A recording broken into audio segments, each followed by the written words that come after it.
হরে কৃষ্ণ কৃষ্ণ কৃষ্ণ হরে হরে। তো ভক্তবৃন্দগণ, আজকের ভিডিওটি রয়েছে যে সকল কৃষ্ণ ভক্তরা 2026 সালে 29শে জানুয়ারি বৃহস্পতিবার এই মাঘ মাসের শুক্লপক্ষের 11তম দিনে যে জয়া বা ভৌমি একাদশী ব্রতটি পালন করেছিলেন, সেই ভৌমি একাদশীর ব্রতের পালন করতে হবে।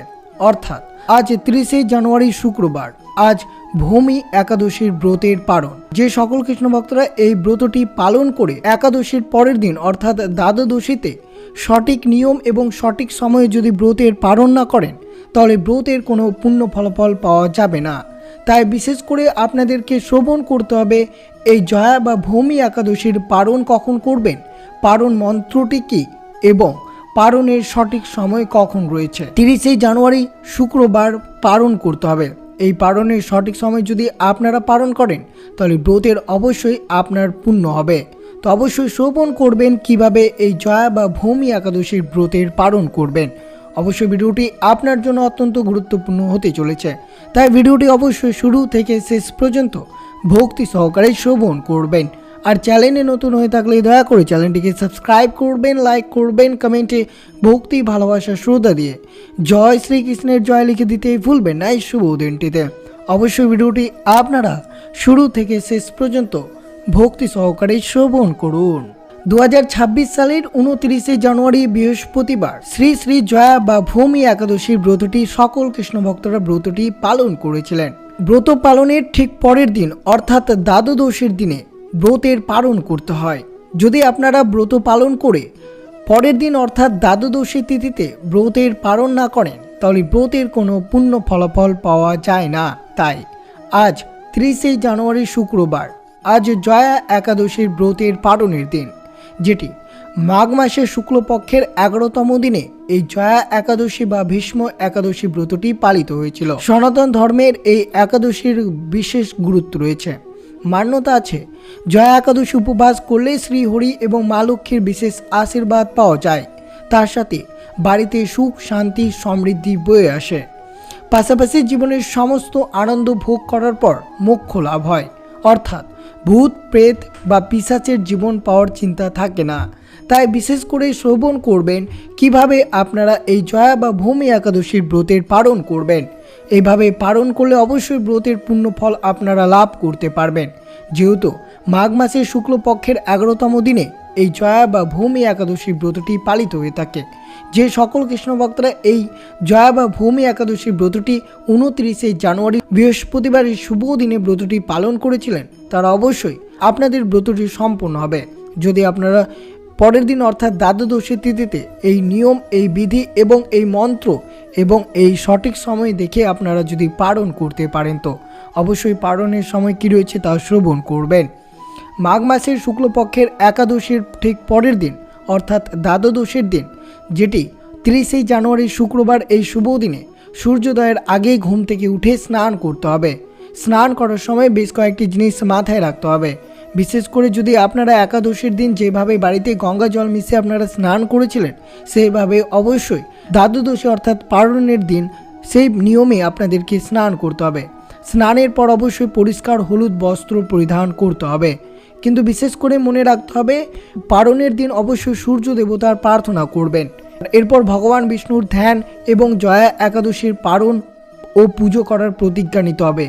পালন মন্ত্রটি আপনাদেরকে জপ করতে হবে। তা কিভাবে জপ করবেন, কোন খাবার খেয়ে আপনারা ব্রতের পালন করবেন, সবিস্তারে বর্ণনা করা হবে। তো অবশ্যই আপনার ঠাকুর ঘরটি আপনাদেরকে এই ব্রতের পালনের দিন অবশ্যই পরিষ্কার পরিচ্ছন্ন করতে হবে, যাতে কোথাও নোংরা বা আবর্জনা না পড়ে থাকে, সেই বিষয়ে মনে রাখতে হবে। আর অবশ্যই এই জয়া একাদশীর পালনের দিন বিশেষ করে তুলসী তলায় জল বা তুলসী গাছের পাতা স্পর্শ করবে না। বিশেষ করে মনে রাখবেন ভগবান বিষ্ণুর নৈবেদ্য অবশ্যই তুলসী পত্র নিবেদন করতে হবে এবং ধূপ প্রদীপ জ্বালিয়ে মন্ত্র জপ করেই পুজো করতে হবে। ভগবান বিষ্ণুকে হলুদ ফুল, হলুদ চন্দন অর্পণ করে পাশাপাশি ভগবানকে দুধ ও ফল দিয়ে তৈরি মিষ্টি নিবেদন করতে হবে এই ব্রতের পালনের দিন।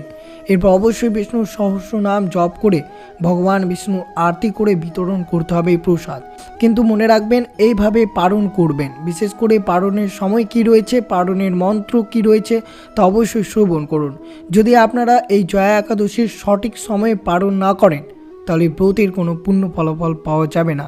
তা অবশ্যই আপনারা 30শে জানুয়ারি শুক্রবার ব্রতের পালনের সময় কখন রয়েছে তা একটিবার হলেও শ্রবণ করুন। যে সকল কৃষ্ণ ভক্তরা অবশ্যই ভারত বা মায়াপুর এবং পশ্চিমবঙ্গ থেকে শ্রবণ করছেন তারা অবশ্যই পালনের সময়টি অবশ্যই জানুন। 29শে জানুয়ারি 2026 বৃহস্পতিবার এই ভৌমি বা জয়া একাদশীর ব্রতটি পালন করেছিলেন। ঠিক পরের দিন অর্থাৎ দ্বাদশীর তিথি 30শে জানুয়ারি শুক্রবার এই শুভ দিনে আপনাদের এই ভৌমি বা জয়া একাদশীর ব্রতের পালন করতে হবে।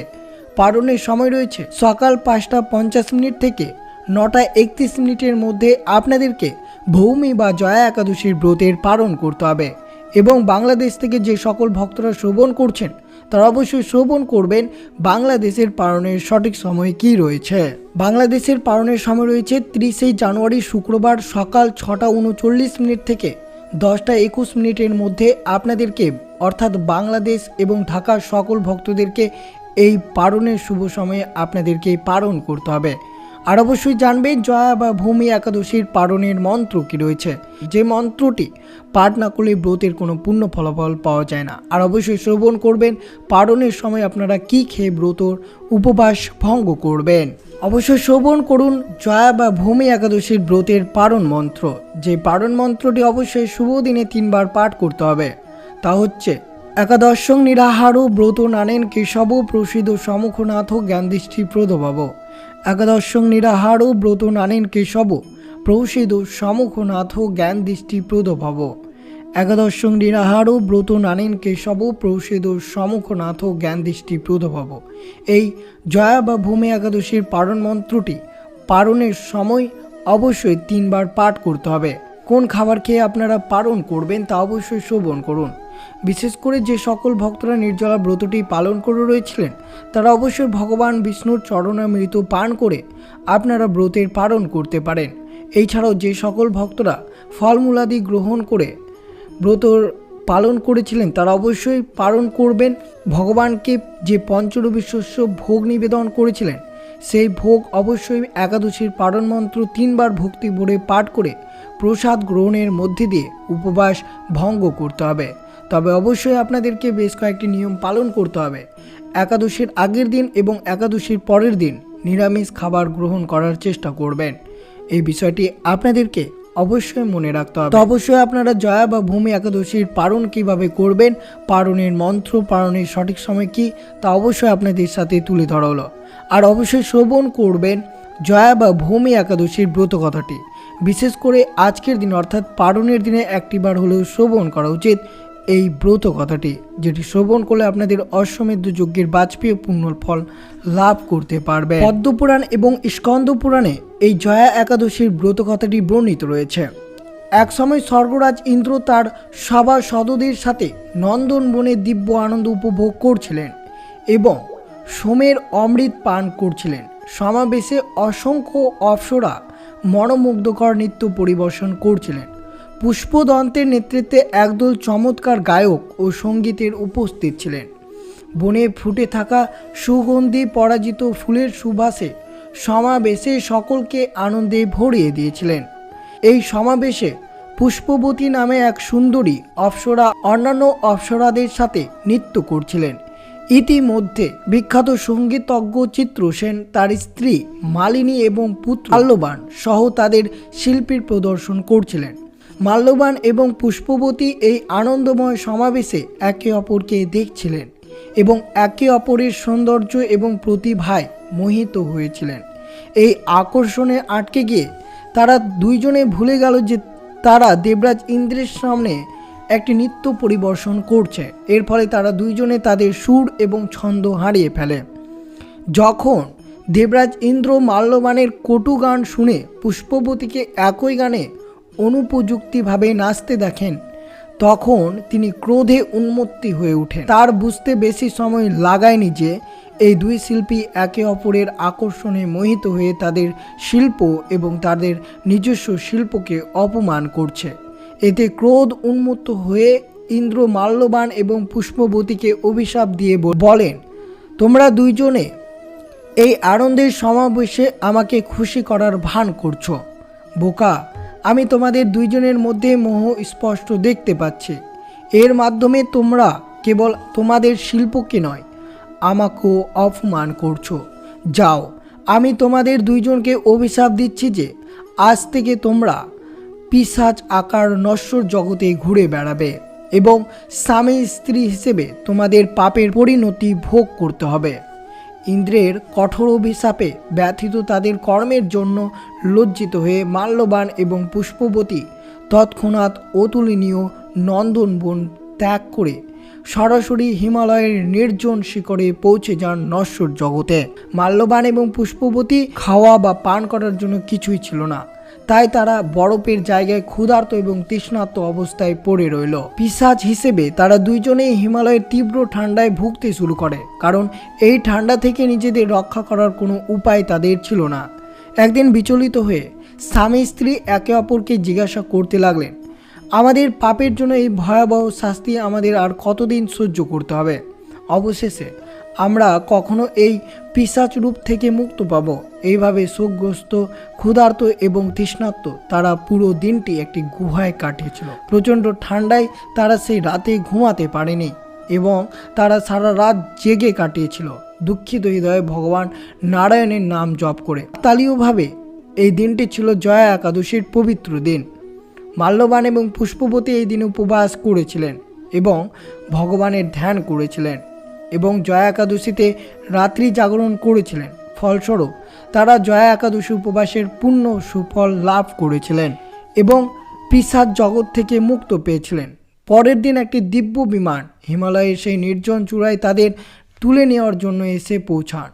মাল্যবান এবং পুষ্পবতী আবার দিব্য রূপ ধারণ করে স্বর্গের দিকে রওনা হন। যখন তারা স্বর্গে পৌঁছায় তখন ভগবান ইন্দ্র তাদের আবার দিব্য রূপ দেখে অবাক হয়ে গেলেন। তিনি তাদের জিজ্ঞাসা করলেন, তোমরা দুইজনে এমন কোন সৎকর্ম করেছো যে আমার কঠোর অভিশাপ থেকে এত তাড়াতাড়ি মুক্ত হয়ে এখন স্বর্গে ফিরে পেয়েছো? মাল্যবান তখন ইন্দ্রকে আগের রাতের কথা বর্ণনা করে বললেন, এটাই সব ভগবান হরির কৃপায় হয়েছে। আমরা অজান্তেই ভগবান বিষ্ণুর প্রিয় জয়া একাদশী উপবাস পালন করেছিলাম এবং ফলস্বরূপ আমরা পিশাচ রূপ থেকে মুক্ত পেয়েছি। এই কথা শুনে দেবরাজ ইন্দ্র খুশি হয়ে মাল্যবান এবং পুষ্পবতীকে সম্মানের সাথে স্বর্গে স্থান দিলেন। এই ছিল শুভ জয়া একাদশীর ব্রত কথাটি, যেটি আপনারা অবশ্যই আজ 30শে জানুয়ারি শুক্রবার পালনের দিন অবশ্যই ভক্তি নিষ্ঠা সহকারে শ্রবণ করলেন। যে সকল ভক্তরা এই ব্রত কথাটি একাদশীর দিন শ্রবণ করেছিলেন তারা অবশ্যই এই উপবাসের পূর্ণ সুফল লাভ করতে পারবেন এবং ভগবান শ্রীবিষ্ণু এবং শ্রীকৃষ্ণের চরম আশীর্বাদ আপনাদের জীবনে সৌভাগ্য ফিরে আসবে। তো অবশ্যই আপনারা এই জয়া বা ভূমি একাদশীর সঠিক নিয়ম অনুসারে পালন করবেন, তবেই আপনার ব্রতটি সঠিক পূর্ণ ফল অর্জন করতে পারবেন। তো এই ছিল ভিডিওটি ভালো লাগলে অবশ্যই চ্যানেলটিকে সাবস্ক্রাইব করবেন, লাইক করবেন, কমেন্টে ভক্তি ভালোবাসা শ্রদ্ধা দিয়ে জয় শ্রীকৃষ্ণের জয় লিখে দিতে ভুলবেন না এবং ভিডিওটি আপনার আত্মীয় ভক্ত বা বন্ধুদের সাথে অবশ্যই শেয়ার করবেন। সুস্থ থাকবেন, সতর্ক থাকবেন। জয় শ্রীকৃষ্ণ, রাধে রাধে।